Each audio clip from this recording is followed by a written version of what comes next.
Hello mga Mars! So today nandito tayo sa Beauty Shift Beauty Bar. Ito ay located opposite of General Tino Senior High School. Building ng Prime Wing House. Nandun sila sa taas. Merong daanan dito sa gilid. Pagpasok nyo dyan, diliko kayo sa kaliwa and then aakyat ng hagdan. Pag akyat nyo, may makikita kayo na gym. After ng gym, eto na, makikita nyo na yung shop nila. Tapos yan ang view sa baba. Pagpasok, makikita mo agad yan, Beauty Shift. Tapos ito ang place nila. Ang ganda ng kulay. Gusto ko yung ganyang color. O diba? Tapos may nakasulat pa dyan na spoil yourself today. At si Mami, syempre, picture-picture muna before ang treatment. At before pala ang treatment, papafill upan muna kayo ng dalawang form. Tapos, ayan, si Mami na una kasi magpapaalis siya ng warts sa face at saka sa neck.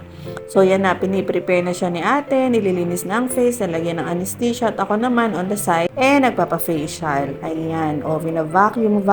Yung pricking, hindi ko na na-video at masyakit siya, best. Tapos, nalagyan ng mask na sobrang dami, galing doon sa freezer, tapos ito malamig din, relaxing. Gusto ko nang matulog ng mga panahon na yan. At si Mami, ayan, nalagyan na ng anesthesia yung face niya, maghintay ng 45 minutes before start ang pagre-remove ng warts. Ihawan session na yan, amoy ihaw-ihaw na yan, sunog session na yan. Tapos ako, nag-decide na rin ako na magpa-remove na rin ng warts dito sa batok. Meron din kasi ako mga butleg-butleg dyan. Lagyan na rin nila ng anesthesia, tapos binalot ng cling wrap. Maya-maya tayo naman ang susunugin. O, ayan na nga, o, diba?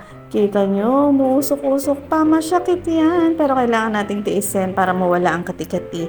Ayan, o, ang dami-dami. See, ang dami pa rin nakuha sa akin. Maliliit siya, pero ang dami, kaya ang kati-kati. Ang dalawa na yan, ano yan yung cream. So, bayaran session, magkano payment namin? Nasa 3,200. Kaming dalawa na ni Mami yun. O, kaya punta na rin kayo dyan para hindi na kayo dumayo pa ng kabanatuan.